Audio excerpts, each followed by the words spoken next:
अस्सलाम वालेकुम दोस्तों, कैसे हो आप? ठीक ठाक उम्मीद करते हो खैर से दोस्तों। मेरे पास सैमसंग A12 मोबाइल है, इसका लाइट का इशू है। तो ऑन करने पे ये सेट डिस्प्ले देता है दोस्तों, इसकी लाइट नहीं है। तो मैं आपको चेक कराता हूँ, इसकी कोशिश करता हूँ कि आपको नज़र आए। लेकिन इस पे इसका लाइट का इशू है दोस्तों, इसकी डिस्प्ले लाइट नहीं है, डिस्प्ले है पड़ा इसका। तो दोबारा से दफ़ा कोशिश करता हूँ। बाकी इसके लाइट सेक्शन पे काम करना है, डिस्प्ले इसका है पड़ा दोस्तों।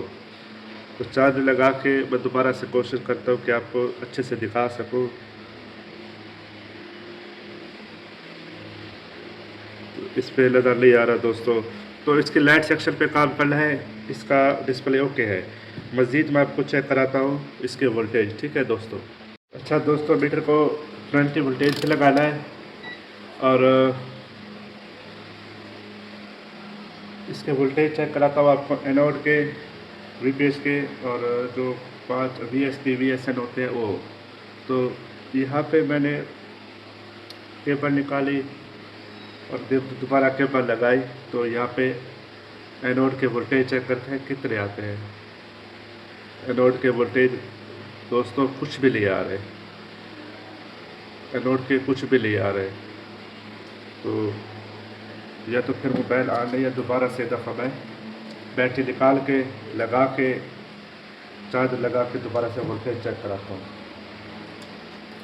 अब ये चार्ज लगा दिए है, बैटरी निकल गई है।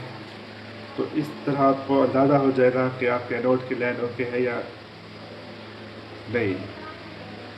डिस्प्ले इसका है पड़ा, लाइट इसकी नहीं है, लाइट इसकी बनानी है दोस्तों।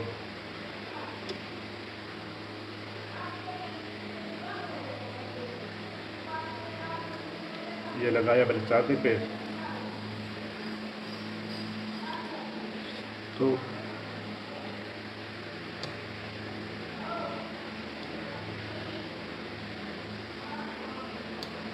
यहाँ पे देखें, ये एनोड के वोल्टेज नहीं आ रहे। तो जब तक एनोड के वोल्टेज नहीं आएंगे लाइट कैसे आएगी दोस्तों। इसकी बाकी लाइन्स ओके है। ये देखें, ये डायोड काम नहीं कर रहा। ये इसकी दोनों साइड पे वोल्टेज नहीं आ रहे, या फिर ये जो कॉइल है यहाँ पे देखें, इस साइड पे वोल्टेज नहीं आ रहे कॉइल के, ठीक है दोस्तों। इस साइड पे वोल्टेज नहीं आ रहे, इस साइड पे वोल्टेज है पड़े। तो स्विचिंग नहीं हो रही है। तो इस पे जब तक इसी एनोड की लाइन पे वोल्टेज नहीं आएंगे तब तक ये लाइट नहीं आएगी दोस्तों, ठीक है। तो इसी चीज़ को देखना है। और एक तो ये हो गया, और दूसरा इसका मैं उतार लेता हूँ। तो उतारने के बाद आपको इसको चेक करा था, इसका डायोड क्या है, इसका डायोड का क्या मसला है, ठीक है। इस पर डायोड लगा, इसी वाला आपने आप मीटर पर रखना है GR मोड पे, अपना डायोड मोड पे, ठीक है। तो इसके बाद आपने क्या करना है, इसकी रीडिंग चेक कर ली। यहाँ पे देखिए रीडिंग ओके आ रही है, इस साइड पे भी ओके आ रही है। तो इसको अब आपने क्या करना है, इसके एक साइड पे चेक करना है कि एनोड की लाइन के वोल्टेज आते या नहीं आते, ठीक है दोस्तों। वो कैसे चेक करूँगा मैं आपको समझाता हूँ। तो यहाँ पे मैं लगा लेता हूँ इसको इस साइड पे और इसको इस साइड पे। तो यहाँ पे देखते हैं ये GR है, ठीक है। ये GR आता है चला जाता है। यहाँ पे देखिए इस साइड पे कर लेते हैं, ये साइड एक ही है ये। और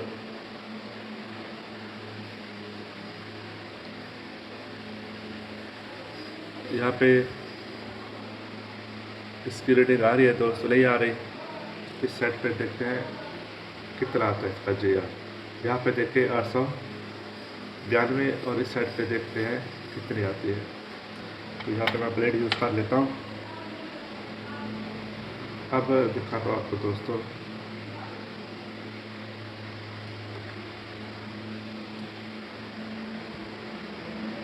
तो यहाँ पे देखिए 879, और इस साइड घुमा के उलट उलट किया तो 127 आ रही है, जो कि नहीं आनी चाहिए थी।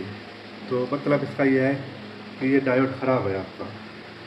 तो डायोड आप लगा लें दोस्तों, डायोड लगा के देखते हैं इसका जो एनोड वाली साइड है, ग्राउंड वाली ऊपर की तरफ है। तो इसको मैं चेंज कर लेता हूँ एक दफ़ा।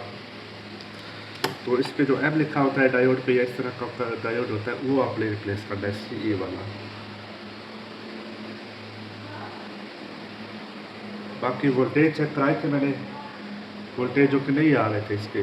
वोल्टेज आपको पता है जब तक एनोड के वोल्टेज नहीं बनेंगे तब तक ये लाइट नहीं आएगी दोस्तों। तो डायोड मैं उतार देख लेता हूँ दोस्तों। तो डायोड चेंज करने के बाद तो मैं कुछ चीज़ चेक कराता हूँ, सारा कुछ कर लिया है। तो फॉल्ट अभी सेम है।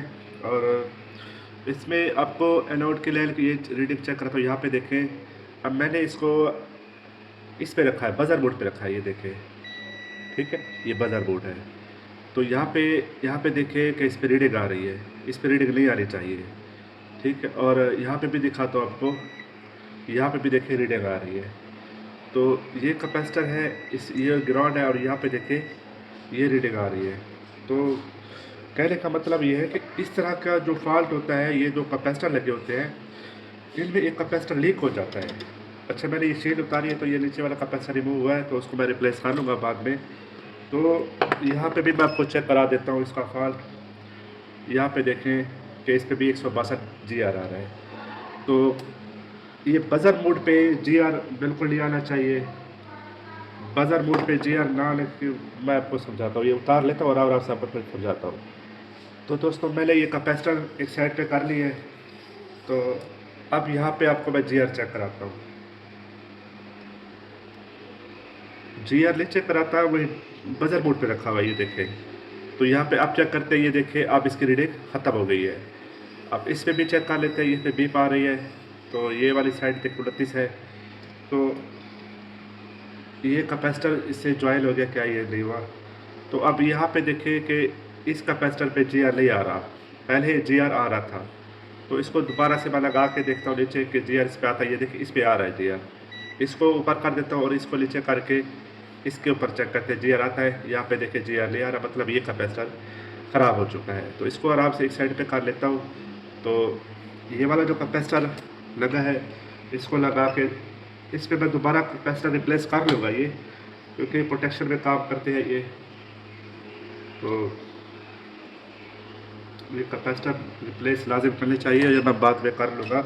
आपको ये लाइन चेक करा रहा हूँ कि फॉल्ट कहाँ पे है। ये यहाँ पे आप देखिए GR ख़त्म हो चुका है। पहले GR आ रहा था, अब GR नहीं आ रहा, ठीक है। अब इसमें जो शॉर्टेज थी वो ख़त्म हो गई है, यहाँ पे देख ख़त्म हो गई है, ठीक है दोस्तों। तो अब देखते हैं कि क्या रिज़ल्ट आता है, लाइट आती है या नहीं आती, एनोड की लाइन अनेबल होती है या नहीं होती। तो ये चीज़ें देखनी होती है दोस्तों, स्टेप बाय स्टेप काम करना होता है। फॉल्ट ट्रेस करना ही मैंने रखता है दोस्तों, आपको पता है। जो फॉल्ट मिल जाता है आराम से, तो फिर बनाने में टाइम नहीं लगता दोस्तों। मैं देखता हूँ कि कुछ चीज़ हीट होती है, लाइट आती है नहीं आती। तो लाइट अब भी नहीं आ रही। अब लाइट ना आने का वजह ये भी हो सकता है कि ये जो डायोड लगा है ये, ठीक है दोस्तों। अब इसी को चेक करते हैं। इसमें एक साइड पे बीप अब भी आ रही थी, तो मीटर को रखना है 20 वोल्टेज पे। और पहले मैंने आपको चेक कराई थी, वीपीएस की लाइन नहीं आ रही थी, अपना एनोड की लाइन पे वोल्टेज नहीं आ रहे थे। अब देखते हैं वोल्टेज आते या नहीं आते। तो यहाँ पे देखिए 4.22 वोल्टेज यहाँ पे आ चुके हैं, ठीक है। तो अब यहाँ पे देखते हैं वोल्टेज ये भी ऑन हो चुके हैं, यहाँ पे भी वोल्टेज आ रहे हैं। तो इस कंडीशन में तो ये मैं डायोड निकाल लेता हूँ, ठीक है दोस्तों। डायोड आपको चेक कराता हूँ पहले। इसको वापस मैंने डायोड मोड पे लगा दिया है। आप अब इसको बजर मोड पे, सॉरी, तो बजर मोड पे लगाने के बाद आपको चेक कराता हूँ कि ऊपर वाली साइड रीडिंग नहीं आ रही। यहाँ पे देखिए बीप आ रही है, रीडिंग भी आ रही है। तो आप इस साइड को देखना है, इस साइड में ये लाइन कहाँ जाती है, फिर आपको आगे समझाता हूँ मैं।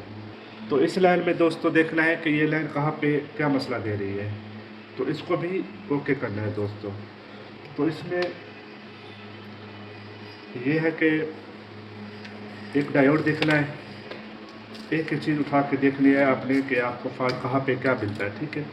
और मैं इसकी एक SMD कॉइल उठा लेता हूँ, जो बाद में रिप्लेस करूँगा इससे।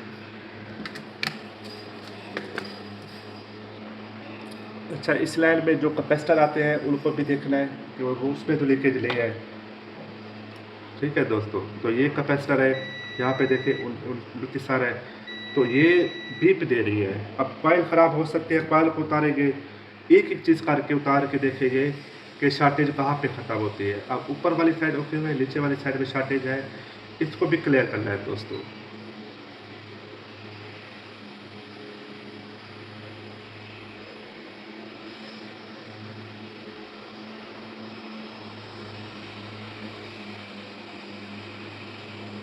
ठीक है, तो यहाँ पे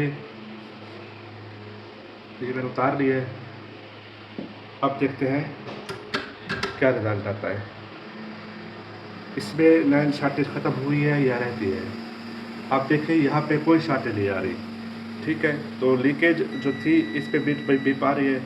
अच्छा, देख लेते हैं, बहुत ठंडा हो जाए इसको, फिर देखते हैं कि बीप खत्म। दोस्तों, मैंने ये कंपोनेंट हटाए हैं तो शार्टेज अब भी रहती है। तो मैं आपको चीज़ दिखाता हूँ कि इस पे शार्टेज नहीं जा रही। यहाँ पे देखिए बीप आ रही है, तो इस पे बीप नहीं है। इस लाइन पे ये जो साइड है ये वाली, इससे आईसी से आ रही है, इस पे बीप हो रही है। ये देखिए इस पे लाइन के, इस पे शार्टेज ख़त्म हो गई है इस पे। अब इस पे भी आ रही है दोस्तों, ये तो गिरावट है ये यहाँ पे। तो इस लाइन पे बीप नहीं आनी चाहिए। तो इसको देखते हैं आईसी को उतार के, क्योंकि ये स्विचिंग हो रही है, हो सकता है कि आईसी ख़राब हो। तो एक दफ़ा उतार के इसको चेक करते हैं कि नीचे किस कंडीशन क्या है, कोई पॉइंट ज्वाइन तो नहीं हो गए। अगर आपस मिल गए तो फिर मसला हो सकता है इसी की वजह से हो, अगर नहीं है तो फिर आईसी को भी रिकॉल करके देख लेते हैं, अपना चेक करके देख लेते हैं दोस्तों। तो ये मैंने उतारा है, इसको साइड पे कर लेता हूँ। अब आपको चेक कराता हूँ कि किस कंडीशन में है ये। तो यहाँ पे देखिए अब इस पर बीप नहीं आ रही, आपको चेक कराता हूँ। यहाँ पे देखिए बीप खत्म हो गई है, इस पर बीप नहीं आ रही, इस पर भी बीप नहीं। आईसी उतार ली है, तो आईसी उतारने के बाद इसको रिप्लेस करते हैं दफ़ा आईसी को। ठीक है, आईसी मेरे पास और रखी है, ये है, और LM74 36-274 है ये। तो इसको उतार के देख लेते हैं कि लगा के देख लेते हैं कि क्या रिजल्ट मिलता है इसको लगाने के बाद। ठीक है दोस्तों,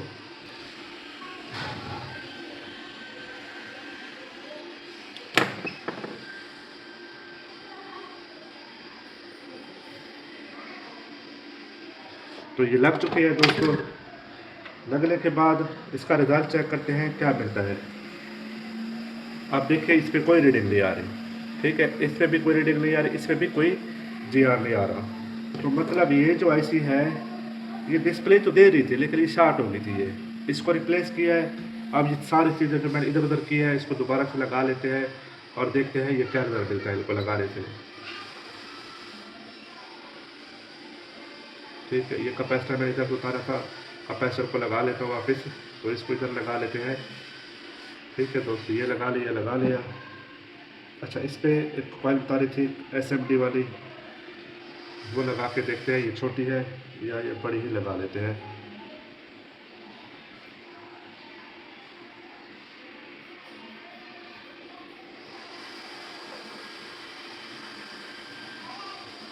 ठीक है दोस्तों, ये भी लगा लिए। अब कैपेसिटर जो एक छोटा लगा हुआ था वो रिप्लेस कर लेंगे, उसका इशू नहीं है। तो ये चीज़ें देखने के बाद अब वो ठंडा हो जाए, कैपेसिटर रिप्लेस कर लेते हो, आप कभी चेक कराते तो बहुत ठंडा होता है इसका, फिर आपको रिजल्ट चेक करा। तो यहाँ पे देखिए आप कोई GR नहीं आ रहा, बीप नहीं आ रही। ठीक है, तो बहुत ठंडा होता है, आप इसको चेक करते हैं क्या रिजल्ट मिलता है दोस्तों। तो अब आईसी चेंज मैंने कर लिया है। आईसी चेंज करने के बाद आपको चेक कराता हूँ इसकी कंडीशन। तो इस तरह स्टेप बाय स्टेप काम करने से फॉल्ट फिक्स हो जाता है दोस्तों। ये देखें, अब इस पर कोई रीडिंग नहीं आ रही, इस पर भी कोई रीडिंग नहीं आ रही। ठीक है दोस्तों, तो इन दोनों पे रीडिंग ना आने से ये मतलब ये लाइन जो शॉर्टेज थी इसकी ख़त्म हो चुकी है। और यहाँ पे आपको दिखाता हूँ अब इसको लगा के, तो दोनों साइडों पे आप बिल्कुल कोई रीडिंग नहीं आ रही। अगर हल्की फुल्की रीडिंग आती तो इसमें शॉर्टेज होती। ठीक है दोस्तों, तो ये देखते हैं, ये कैपेसिटर ये लगाना है ये वाला। ठीक है, और इसके ऊपर वाला ये भी ब्रेक है, उसको भी बाद में लगा लूँगा मैं दोस्तों। तो पहले इसका रिज़ल्ट मैं आपको चेक कराता हूँ कि इसका रिज़ल्ट क्या है। ठीक है, आईसी भी इसमें शॉर्ट थी और कैपेसिटर भी शॉर्ट थे। तो देखते हैं अब आईसी चेंज करने के बाद क्या रिज़ल्ट मिलता है। तो यहाँ पे देखिए अल्हम्दुलिल्लाह इसका डिस्प्ले भी आ गया, इसकी लाइट भी आ गई। ठीक है दोस्तों, तो ये इसका फॉल्ट था, कैपेसिटर का फॉल्ट था। इसकी कैपेसिटर की वजह से ऐसी ख़राब हो गई थी। तो दोनों फिक्स करने के बाद अब ये 4 लीटर प्रेशर एरर दे रहा है, इसको मैं फिक्स कर लेता हूँ, इसकी कोई टेंशन नहीं है। तो बाकी इसकी लाइट बनाई तो लाइट पे अल्हम्दुलिल्लाह इसका मसला हल हो चुका है। ठीक है, तो उम्मीद करता हूँ इस वीडियो में आपको कुछ रखो ज़रूर सीखने को मिला होगा। मेरी वीडियो देखने के लिए शुक्रिया। चैनल को सब्सक्राइब कर दीजिए।